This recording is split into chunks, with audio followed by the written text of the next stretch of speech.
A descoberta do fogo gerou uma revolução nos costumes do homem. O domínio do fogo abriu o caminho para novas invenções. O conceito de inventor, na minha opinião, é alguém que pega os estudos anteriores, dá um avanço neles e depois outro prossegue. A energia movida pelo fogo serviu até para iludir as pessoas. Ninguém inventa alguma coisa do nada. Alguém tem que ter estudado isso antes de mim. Vou dar um exemplo.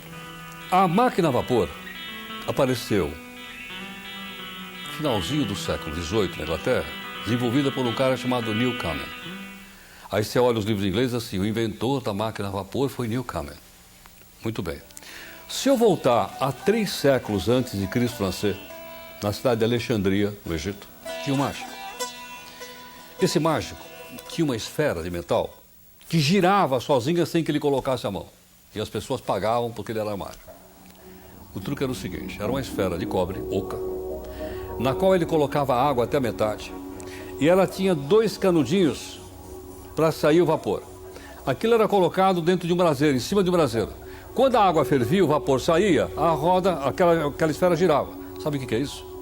É o princípio da expansão dos gases. Esse princípio foi usado por quem? Pelo Newcomen, 20 séculos depois, para dizer, eu sou inventor da máquina a vapor. Então, se não houvesse alguém estudando antes o princípio da expansão dos gases, o Newcomen não teria inventado a máquina a vapor. Ninguém inventa alguma coisa do nada. Principalmente na ciência. A ciência é uma construção. A substituição das ferramentas pelas máquinas, da energia humana pela energia motriz e do modo de produção doméstico pelo sistema fabril constituiu a Revolução Industrial.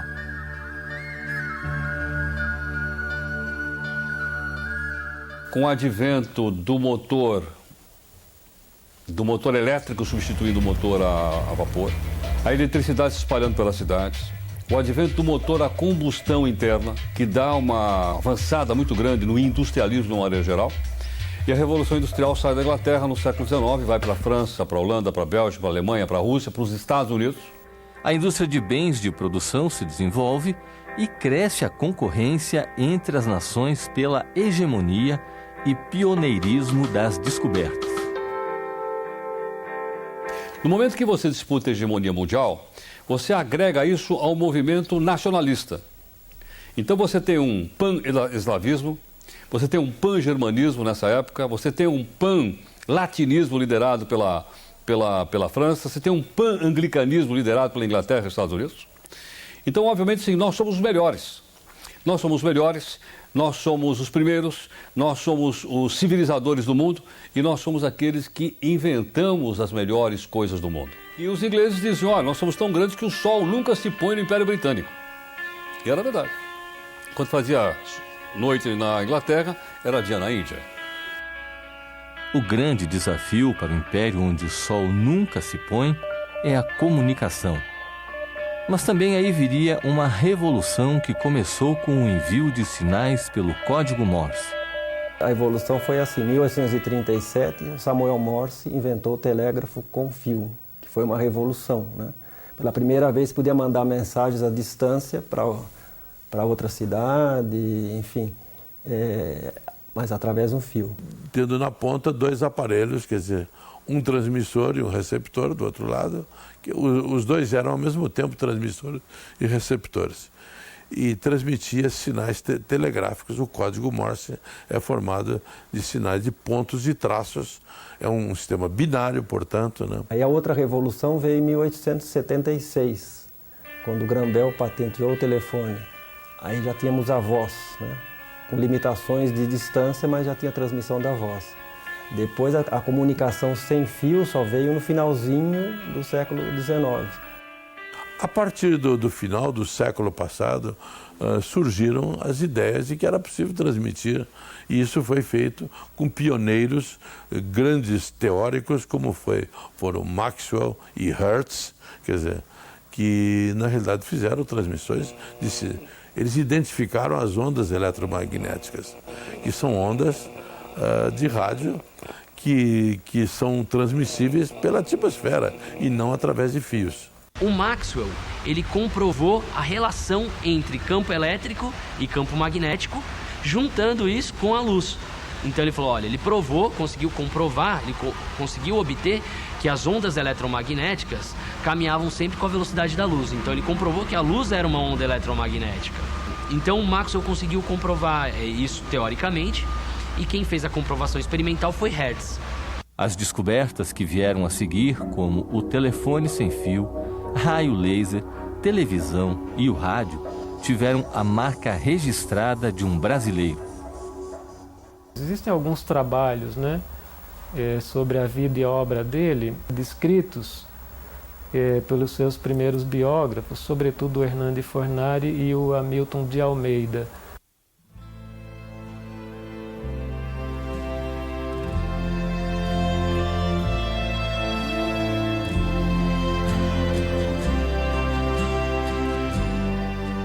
A primeira vez que eu ouvi falar do Padre Landel foi numa aula na Faculdade de Jornalismo da Fundação Armando Álvares Penteado, a FAAP. Uma aula do curso de rádio, que o professor era um chileno, Júlio Zapata, e ele que surpreendeu todo mundo dizendo que, né, vocês aprenderam que o Marconi foi o inventor do rádio, mas não foi, foi um brasileiro, foi um padre. Então aquela história, assim, além de ter me surpreendido, me impactou muito, né, pela injustiça cometida com esse sacerdote. E foi aí que eu comecei a pesquisar, incentivado também por esse professor, porque ele, em todo momento da aula, ele dizia que essa história não está completa, mais coisas vão surgir com o decorrer do tempo. Existe um livro, apenas um livro a respeito, que era do Hernani Fornari. E foi aí que eu comecei a pesquisar, em 76, e não parei até hoje. No início do século XX, o padre Roberto Landel de Moura colocou o Brasil entre as grandes potências da ciência. Mas a genialidade não foi suficiente para ele deixar de ser um ilustre desconhecido. O padre Landel de Moura é um dos exemplos mais contundentes desse complexo do colonizado. É tanto que ele tentou, quando fez a invenção do rádio, em cima da radiodifusão, ele tentou inicialmente fazer valer esse seu invento aqui no país, mas não teve sucesso. Daí então ele teve que ir para os Estados Unidos, onde ele registrou as patentes. Ele tinha mais aqui, ter ido para os Estados Unidos e não ter voltado mais. Ter ficado lá, pelo menos lá ele teria sido valorizado, teria sido respeitado e talvez reconhecido há muito tempo. Mas ele tinha amor à sua pátria, ele queria que o Brasil recebesse isso, o seu país. E o que o seu país deu a ele? Anonimato. O anonimato? E nós estamos aqui tentando fazer o que agora? Fazer com que ele ressurja das cinzas como uma fênix? Mas uma coisa é certa, nós estamos fazendo aquilo que não foi feito no passado. Bom, eu acho que o Landel de Moura tem que ser colocado no panteão dos inventores da segunda metade do século XIX, ou seja, da segunda fase da Revolução Industrial. Tem um panteão ali e ele tem um lugar ali dentro desse panteão.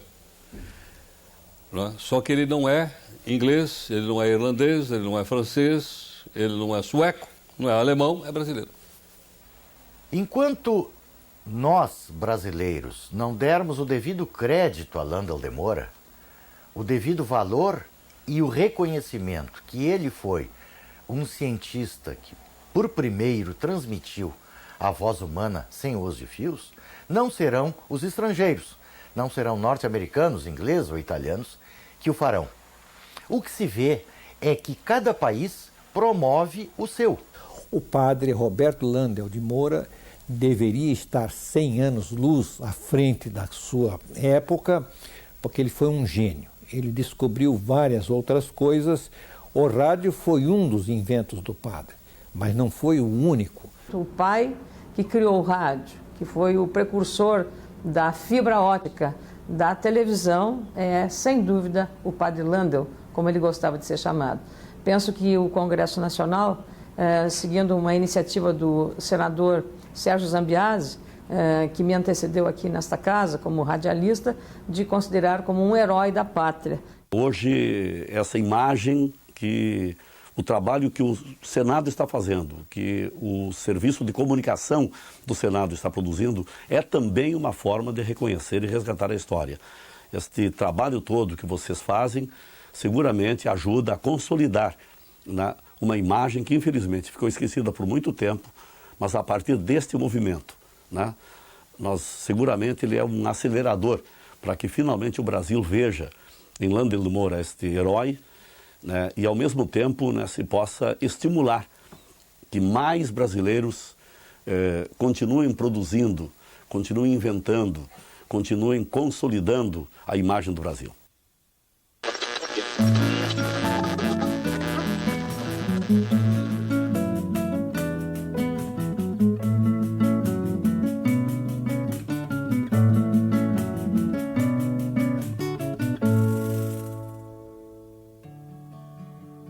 Sentados no barranco, em frente ao jardim, o menino e o avô contemplam as estrelas. Estrela, estrela, como será assim?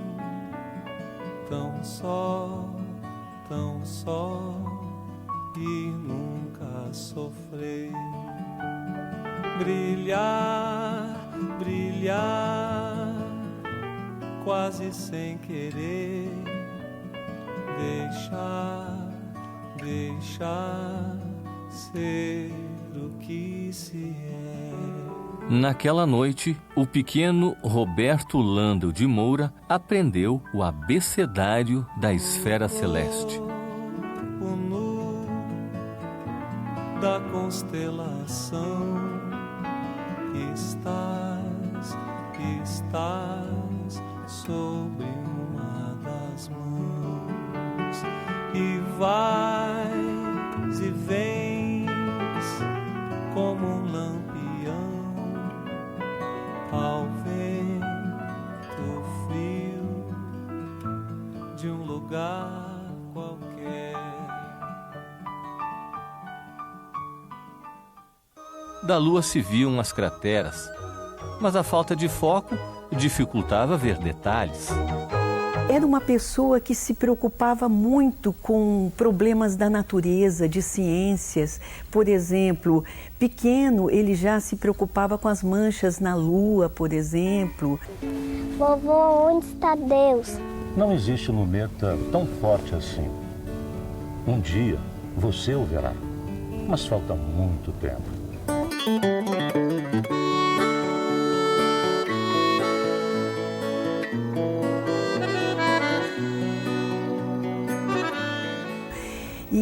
E também ele tinha um espírito assim de muita solidariedade, ele se preocupava muito com os pobres. E desde pequeno já percebia assim uma tendência para estudos científicos, pelo menos o que a família contava. A família Landel, aqui no Brasil, eles vieram, era escocesa. Quando eles vieram para o Brasil, eles primeiro aportaram aqui no Rio Grande do Sul, na cidade de São José do Norte, depois foram para São Leopoldo e depois vieram para Porto Alegre. O avô dele era um médico formado em Oxford. Sara Mariana Landel de Moura, que foi a mãe do nosso cientista, casada com Inácio José Ferreira de Moura, em 28 de janeiro de 1861, nasceu desse casal esse nosso ilustre cientista aqui na Rua da Praia, esquina com a Rua de Bragança, aqui no centro da capital gaúcha. E a Sara gerou 14 filhos, né? Que era uma coisa comum na época, né? Gerar muitos filhos, né? Alguns morreram logo cedo, mas enfim, mas foram 14 e o Roberto foi o quarto filho. O pai dele era comerciante. Ele foi inclusive um dos 5 fundadores da Associação Comercial aqui de Porto Alegre. Ele lidava na área de carvão. Ele era um empresário nessa área. Era pernambucano e veio para cá para trabalhar no grande comércio. Família do Landel de Moura, uma família que, como todas as famílias da elite da época, primava ou prezava a formação de seus filhos. E O Landel de Moura e seus irmãos, todos eles estudaram. Foi contemporâneo, foi colega e foi amigo de Júlio de Castilhos. Os dois conviveram durante muito tempo juntos naquela escola do emérito educador rio-grandense. Fernando Gomes é tido como um dos precursores, um dos introdutores da reflexão sobre o positivismo no Rio Grande do Sul. E depois foi para uma escola em São Leopoldo, que hoje é a Unicino, tá? É uma escola dos padres jesuítas. Lá ele fez o curso de Humanidades. Formando-se em Humanidades, ele se dirigiu para o Rio de Janeiro, onde foi estudar na Escola Politécnica e trabalhar. O positivismo no Rio de Janeiro tinha o seu quartel-general na antiga Escola Central, que se transformou na Escola Politécnica. A aula na Escola Politécnica na capital federal chegava ao melancólico fim. O professor nada falava desde a chamada. Tanta era a fama da Escola Politécnica que alguns pensavam que o silêncio fazia parte das normas da escola. Na década de 50, quando começavam a chegar estudantes que estiveram na França e que conviveram com Augusto Comte, que estudaram com os positivistas, vieram e começaram a trazer para o Brasil determinados postulados positivistas. Mas o positivismo entra através da matemática, através da ciência, através da física, através da geometria, através, enfim, das ciências, dessas ciências. O professor apenas respondia que nunca há nada a dizer, mas tudo a aprender. Certo dia, o professor, que nada falava, deixou escapar que um novo invento chegara ao Brasil. O imperador já usava um no Palácio São Cristóvão. O Dom Pedro II conheceu o telefone numa exposição da Filadélfia, quando o aparelho foi exibido pela primeira vez. O Grambel estava lá e falou pelo telefone, e o Dom Pedro ficou maravilhado, né? E assim que o telefone começou a entrar no mercado, o Brasil foi um dos pioneiros a adotar o aparelho. O Dom Pedro instalou os primeiros aparelhos na corte, né? No Paço Imperial foi o primeiro, para comunicação do próprio governo, né? E depois o aparelho foi se difundindo, né? Mas isso foi em 1877. Soou o sinal. Os alunos saíram, menos Landel, que ficou na sala. Curioso, perguntou como funcionava o aparelho e se poderia falar com sua mãe em Porto Alegre. Ainda perguntou se alguém sabia fabricá-lo. Desculpe, Roberto. Ninguém sabe como esse aparelho funciona. Ele foi inventado nos Estados Unidos há apenas um ano. Ele devorava, eram revistas estrangeiras, desde menino, as revistas estrangeiras nas bancas de revistas aqui de Porto Alegre. Então ele pegava as revistas e ia, dentro dessa área das comunicações, vendo o que havia de novidade no primeiro mundo, vamos dizer assim, né? O que vinha da América, o que vinha da Europa.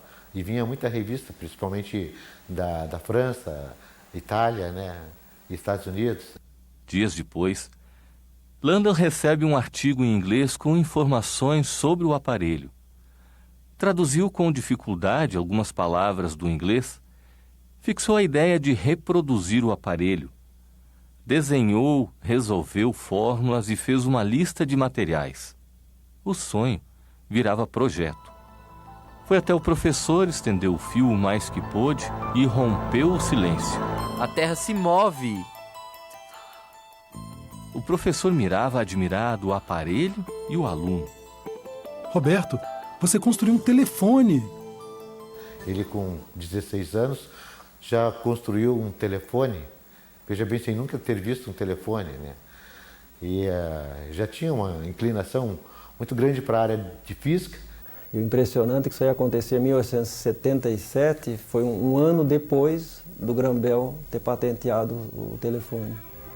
Mais do que a ciência, a fé falou mais alto na alma de Roberto Landel de Moura. Nessa ocasião, o irmão dele, o Guilherme Landel de Moura, de passagem pelo Rio, que estava indo para Roma para se tornar sacerdote, convidou-o para se tornar sacerdote. Roberto, eu estou indo para Roma, vou me tornar padre, tu não queres ir? E o Roberto aceitou o convite, pensou e foi junto com o irmão.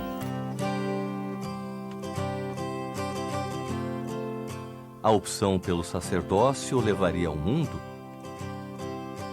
e traria o mundo a ele.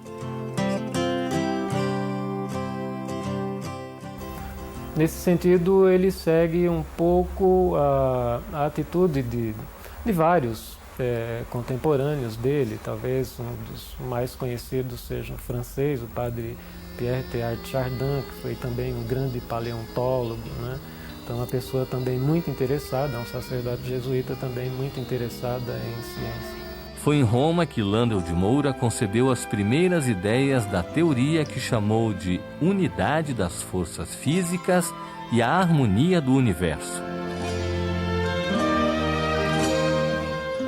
Eu até acredito que ele aproveitou essa oportunidade para não só se tornar um sacerdote, mas principalmente para estar num centro, no centro das atenções, vamos dizer assim, nos centros evoluídos do mundo, né, para fazer a sua formação como físico e como químico. E foi isso que ele fez. Simultaneamente com os estudos para se tornar o sacerdote, ele concluiu os seus estudos para se tornar um físico e um químico. Ele não era um autodidata, ele era doutor em física e doutor em química.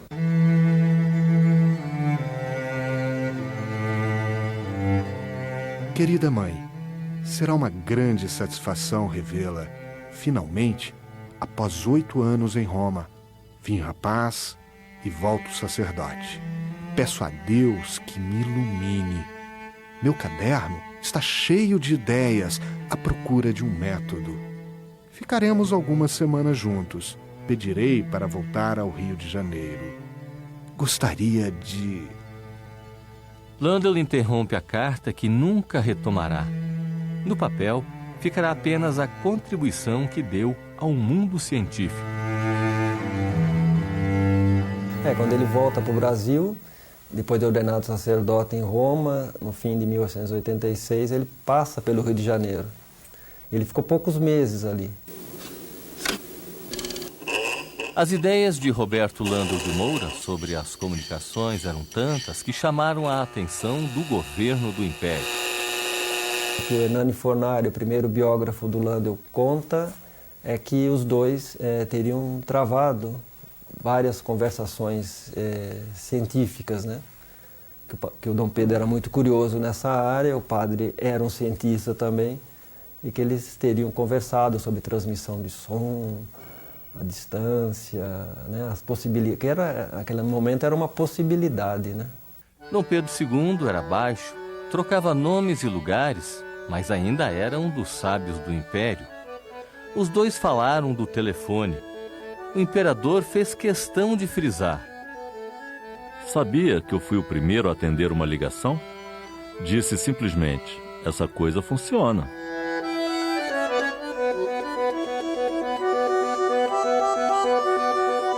Já existia o telefone, mas a comunicação era só com fio. Ciência e religião andavam juntas na vida de Roberto Landel de Moura. A vida dele é um grande dilema entre o sacerdócio e a vida de inventor, tá certo? A paixão dele era tão grande pela física e pela eletricidade da época que só não era maior do que os vínculos que ele tinha como sacerdote. Chegara a hora do padre Landel oficiar sua primeira missa. Aqui no Rio Grande do Sul, ele foi pároco na Capela do Bonfim, que é aqui na Avenida Sol da Aranha. Depois ele foi pároco na Catedral de Santana, na cidade de Uruguaiana, por pouco tempo, tá? Por um ano. E depois, então, ele se dirigiu para São Paulo. Foi para a capital paulista em 1892. Um ano depois, estava em Campinas, onde enfrentou muita incompreensão. Por onde ele se metia, havia algum tipo de conflito, né? Porque ele tinha ideias diferentes também, como sacerdote, né? Ele achava, por exemplo, que aquelas pessoas ficavam muito tempo na igreja, aquelas mulheres ficavam, né? As carolas na igreja, como se falava, né? Ele não gostava muito disso, ele mandava as pessoas embora da igreja. Ela falava, vamos cuidar dos seus maridos, não ficar aqui na igreja o tempo todo. Então ele tinha umas ideias diferentes, né? As pesquisas do Padre Landel encontravam a resistência dentro da própria igreja. Ele começou a fazer experiências públicas em São Paulo e isso daí repercutiu, né? Esse tipo de mensagem na época, né? Entre os fiéis da igreja repercutiu muito mal, porque eles passaram a achar que era um padre que falava com o demônio, porque não concebiam que alguém pudesse falar com outra pessoa à distância sem fio, né? Com fio já sabia que era possível, mas sem fio era uma coisa completamente assim mágica, né? E as pessoas, e como ele era um sacerdote, achavam que aquele padre não é muito certo, né? Um padre que fala com o demônio. Então, para acabar com isso, invadiram o laboratório deles, vamos dizer assim, né? Quando ele guardava os seus inventos e destruíram tudo, né? E ele ficou desesperado. E naquela oportunidade, ele chegou até pensar em desistir de tudo. E quando eu entrevistei, era o Benedito Olegário Berti, também em 1976, ele tinha 80 e poucos anos e pelo que me contaram, ele passou a vida inteira falando do Padre Landel, que ele tinha conhecido quando tinha 11 anos.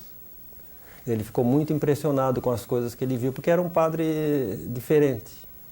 Era um padre que tinha um aparelho, que ele se comunicava, isso ele lembra de ter visto e ouvido o padre falar através de uma caixinha, né? E conversava com alguém. O Berti me falou que ele falava em italiano, né? Mas é difícil a gente comprovar essas coisas, né? Até pela própria idade dele e tudo. Mas enfim, o fato, né, que eu acho que existiu é que ele se comunicava com alguém, né? E nesse episódio, e depois ele se esquecia onde tinha parado a missa, eu perguntava para o coroinha, né, e se nenhum dos dois lembrava, ele começava a missa de novo, então as pessoas não entendiam nada e achavam que o padre era meio maluco, né. Não era só o Brasil que era, entre aspas, atrasado culturalmente a ponto de ridicularizar as pessoas que queriam transmitir a voz sem fio. Grandes cientistas da época chegaram a dizer que isso era impossível. O Lord Kelvin foi um dos grandes cientistas da época. O Lord Kelvin dizia que era impossível transmitir a voz humana através da atmosfera. A primeira pessoa que tentou vender ações de uma companhia telefônica em Londres foi preso pela polícia como charlatão, tá certo? Porque... E o jornal Times deu dizendo que a polícia estava certa. Era de difícil compreensão pelos próprios colegas cientistas, talvez de outras áreas, porque a tecnologia eletrônica ela é algo baseado numa teoria recente do eletromagnetismo, uma teoria física do século XIX, e ela trabalha com algo pouco tangível, né? A igreja chegou quase a excomungá-lo, quer dizer, houve processos contra eles. Havia uma ala da igreja que era absolutamente contra qualquer atividade, entre aspas, chamada de pesquisa científica, né, por qualquer sacerdote, para que ele fosse também excluído, para justificar punições, sanções e impedi-lo de continuar. Mas houve essa perseguição, e eu diria mais que aqui em São Paulo havia um arcebispo de nome Dom Duarte Leopoldo e Silva, que foi o verdadeiro algoz do padre.